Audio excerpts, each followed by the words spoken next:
Bonsoir à tous, Sahar Mdankoum, ravi de vous retrouver durant ce mois sacré pour parler de votre santé et des changements que vont connaître votre rythme, votre mode de vie durant le mois du Ramadan. Nous nous sommes intéressés, rappelez-vous, la semaine dernière aux jeunes chez les malades chroniques. Et bien ce soir, nous continuons dans le même sillage et nous nous intéressons aux changements d'humeur et à l'irritabilité que beaucoup d'entre nous ressentent durant ce mois. Comment expliquer cette nervosité à fleur de peau? Est-elle liée aux jeunes ou plutôt à notre mode de vie, notre mode d'alimentation et notre sommeil qui sont chamboulés durant le Ramadan? Pour répondre à toutes ces questions, nous recevons ce soir Dr Haddad Mohamed. Vous êtes psychiatre, vous êtes maître assistant au CHU Mustapha Bacha. Bonsoir. Bonsoir madame. Sahar Mdank, docteur. Vous allez bien? Eh bien, docteur, je disais à l'instant que nous, Algériens, nous sommes un peu irritable durant ce mois sacré, et pourtant nous savons, grâce à notre religion, grâce à notre prophète, que le jeûne est normalement bénéfique pour notre santé.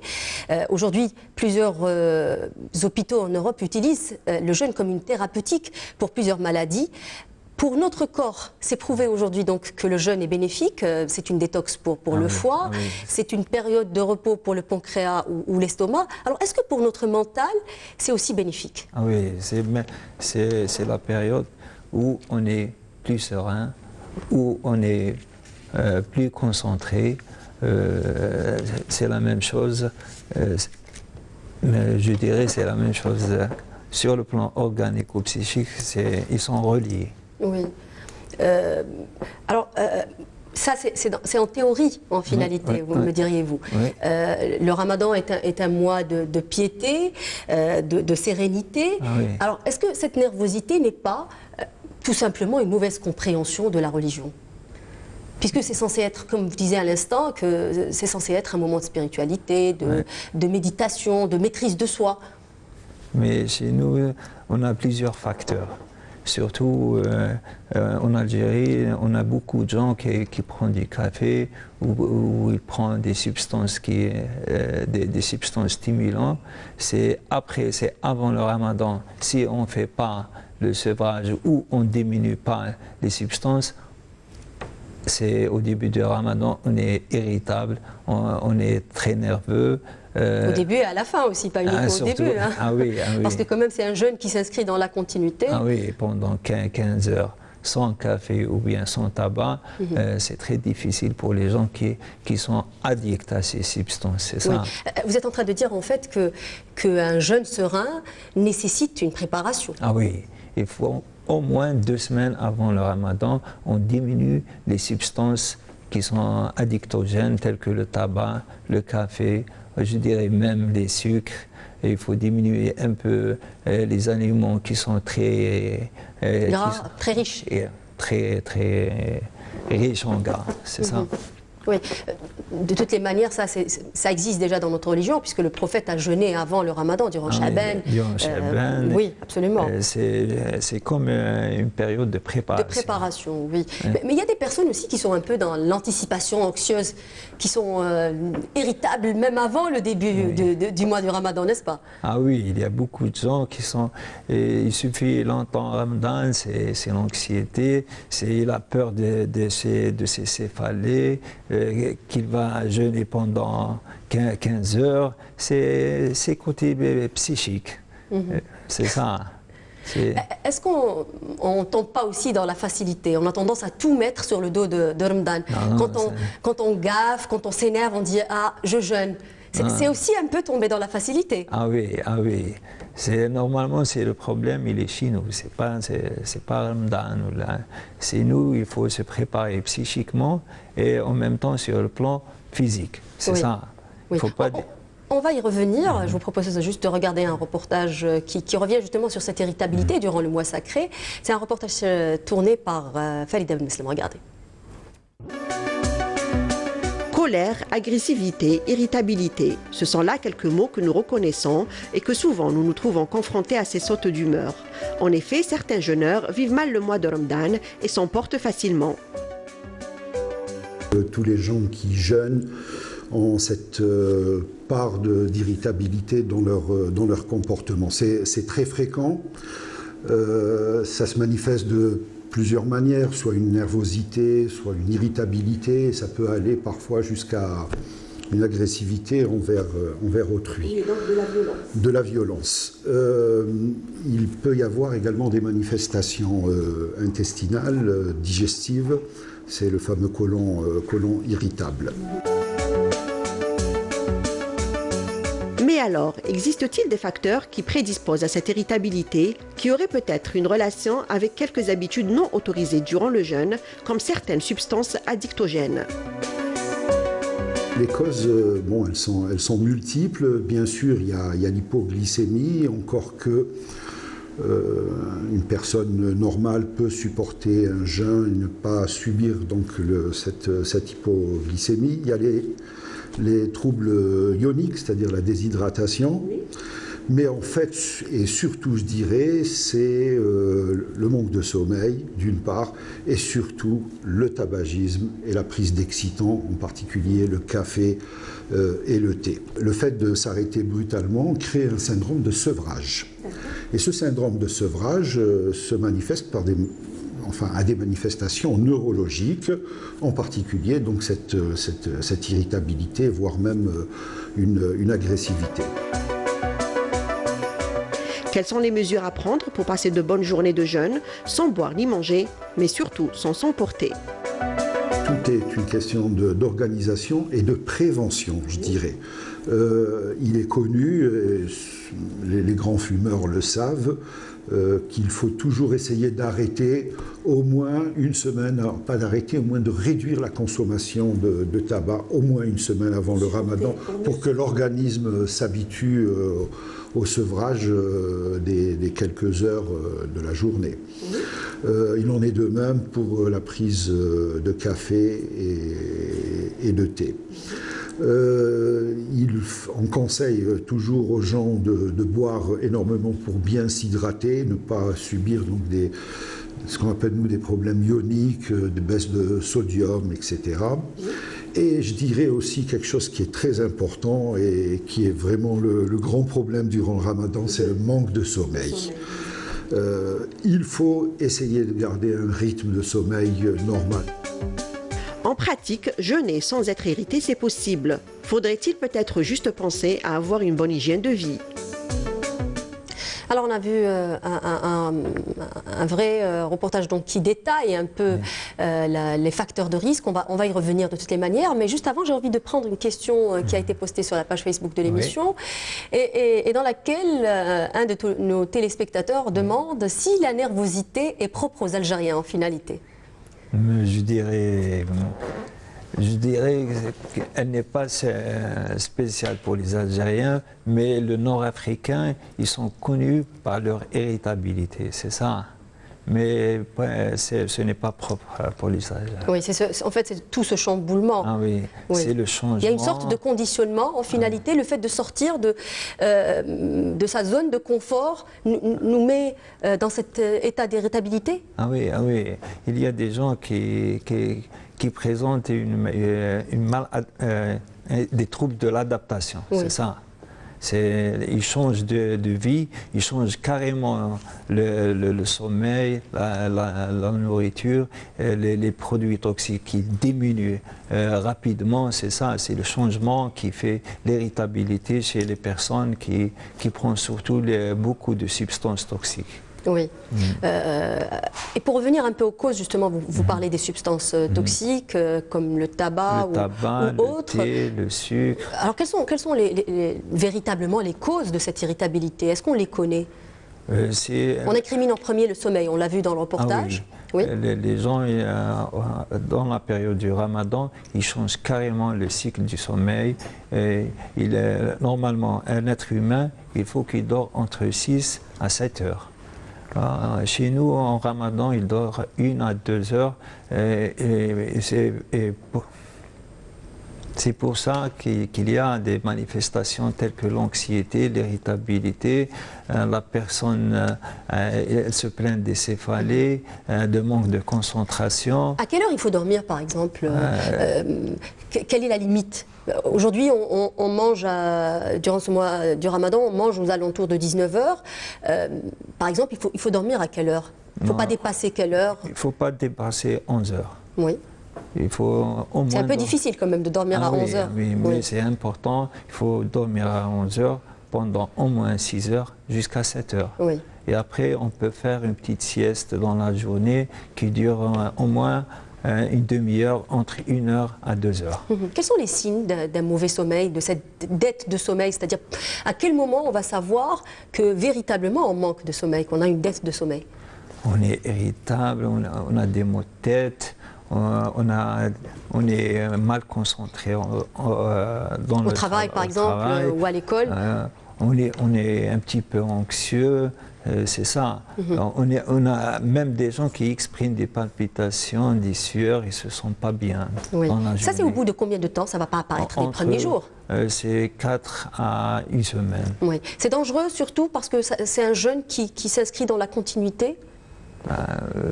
Oui. Le manque de sommeil? Ah oui, c'est surtout quand on est au travail ou bien on manque de concentration, c'est ça. On peut faire des choses un petit peu... Oui. Est-ce qu'en finalité, on peut dire que l'alimentation est une addiction?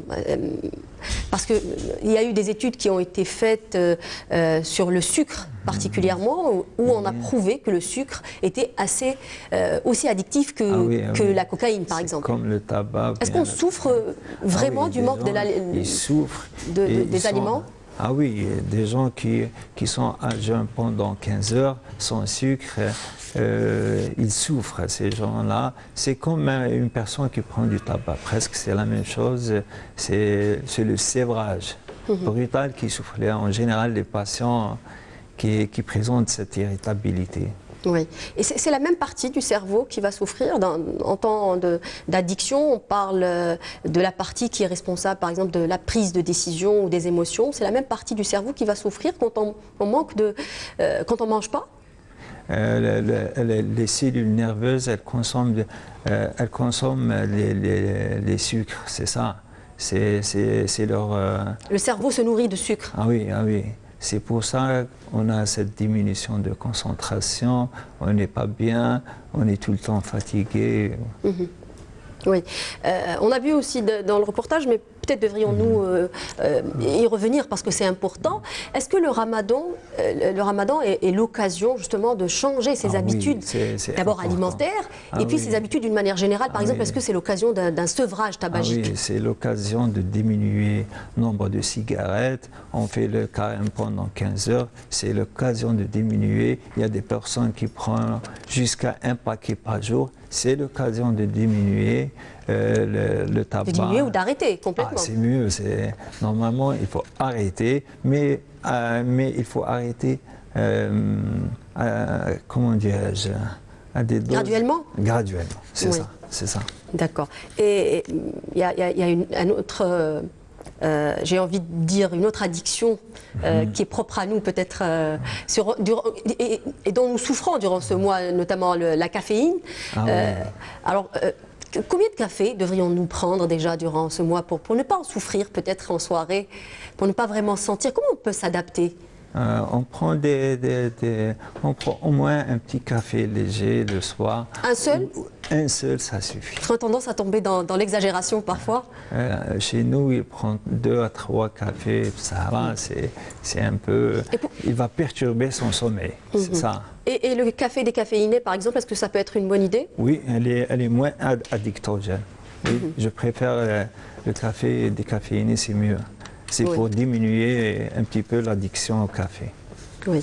Alors, le lien entre l'intestin et le cerveau a été prouvé par la science depuis quelque temps. On parle même du deuxième cerveau quand on parle de l'intestin. Oui. Est-ce que véritablement, aujourd'hui, quand notre intestin, parce qu'on sait que durant le mois sacré, on mange très mal, on a beaucoup d'excès notamment, est-ce que lorsqu'on mange mal, est-ce que lorsque notre intestin est dérangé, notre cerveau l'est aussi? Ah oui, il y a une relation étroite entre l'intestin et le cerveau. Comme vous savez, il y a des bactéries dans l'intestin qui vivent en symbiose. C'est quand on l'agresse avec des aliments gras, c'est vraiment, il y a une relation étroite. Oui. Les aliments gras, ça perturbe ces bactéries et c'est la même chose quand on est anxieux ou bien on a le côlon D'où le irritable. syndrome du côlon irritable d'ailleurs. Oui, c'est la même chose. Oui. C'est pour ça qu'il faut bien manger dans la période du Ramadan. Alors on a compris en finalité avec toutes ces questions que c'est notre comportement qui nous expose à un jeûne difficile. Alors quelles sont les règles d'or, j'ai envie de dire, à respecter pour avoir un jeûne serein? Ah oui, tout d'abord il faut comment dirais-je, le maghreb, il faut manger léger. À la rupture, au moment de la rupture du jeûne. Au moment de la rupture, ils vont manger léger. Et après 2 heures... La première règle peut-être, c'est qu'il faut se préparer avant le ramadan déjà, non? Ah oui, c'est très important. C'est à retenir. Il faut diminuer les produits toxiques. C'est ça, surtout le tabac et les psychotropes. Mais il faut manger léger. Le maghreb. Et après 2 heures, on mange normal. Il faut bien s'hydrater. Il faut bien dormir. Il faut dormir à 11 heures. Faire des siestes si on peut, ça aussi ça peut être bénéfique. Oui, c'est très important, une demi-heure dans la journée, c'est pour être en forme. Même à Sahur, il faut prendre du liquide.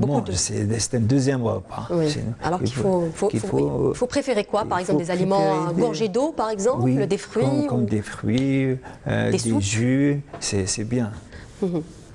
Alors, nous avons parlé la semaine dernière, je le disais au tout début de cette émission, nous avons traité des maladies chroniques et nous sommes arrivés à dire qu'en finalité, le ramadan est un mois où on voit beaucoup de complications dans les maladies chroniques. Est-ce que c'est le même cas dans les maladies psychiatriques? En psychiatrie, on a 2 types. On a les pathologies où le patient il est conscient. Il est conscient de sa pathologie, il prend un comprimé dans la journée ou bien le soir, pas de problème. Il peut jeûner, pas de problème, mais il y a des pathologies qui sont lourdes, qui prend 2 à 3 comprimés par jour, mais il est inconscient de ces troubles. Comme psychiatre, on ne préfère pas qu'il jeûne pendant le ramadan. Mais est-ce qu'il y a beaucoup de complications? Ah oui, il favorise les rechutes, et il favorise les rechutes, plusieurs consultations.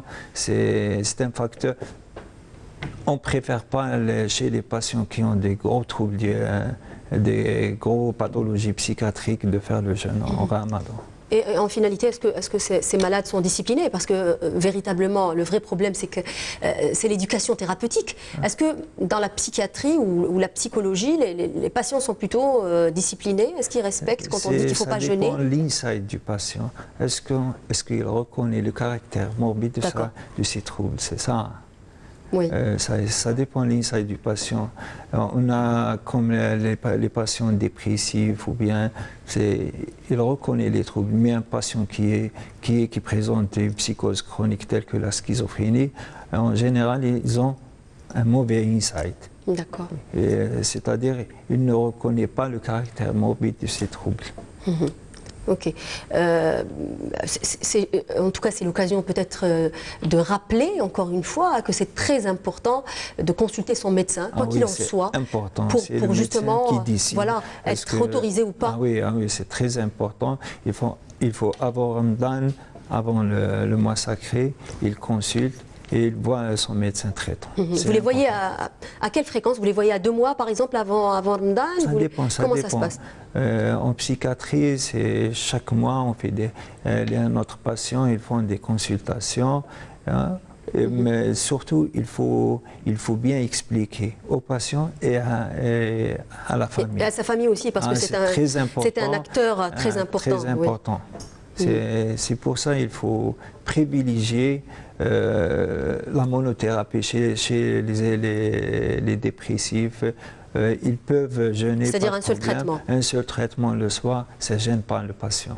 Mais les maladies chroniques telles que les psychoses chroniques où le patient il présente une schizophrénie, on ne préfère pas. Il prend 2 à 3 fois par jour des comprimés. Il ne peut pas jeûner toute la journée. Oui, c'est-à-dire quand on a plusieurs prises médicamenteuses. Il favorise les rechutes. Est-ce qu'on peut dire un mot peut-être à la fin de cette émission sur le sport? Est-ce que c'est important de faire du sport pour être bien dans son corps? De faire 20 minutes avant le Maghreb, c'est juste pour se relaxer. C'est pour... sans excès, encore une fois. Sans excès. C'est 20 minutes pour se relaxer, pour éliminer les produits toxiques dans son corps, c'est tout. Peut-être un dernier mot pour rappeler que le jeûne, en finalité, est censé mettre notre cerveau, c'est-à-dire nous mettre bien dans notre corps et pas l'hériter, en finalité. Je pense que c'est des mauvaises croyances, c'est ça. C'est une mauvaise compréhension du jeûne. Ou bien c'est des croyances fausses des personnes. Normalement, c'est la période où on est bien concentré, on est calme, on est bien dans sa peau, mais les gens, c'est le contraire. Je pense en Algérie, elle est due à la prise des toxiques. En Algérie, beaucoup de gens, ils fument, ils prennent du café 4 à 5 fois par jour. C'est pour ça qu'ils sont... C'est le sévrage brutal qui provoque cette irritabilité. Donc en finalité, le jeûne est bon pour notre santé à condition qu'il n'y ait pas d'excès, tout simplement. Merci, Dr Haddad, d'avoir participé à cette émission. Merci à vous de nous avoir prêté attention. N'oubliez pas de nous rejoindre sur les réseaux sociaux Facebook et YouTube. Je vous donne rendez-vous dans une semaine. Sahaf Torkom.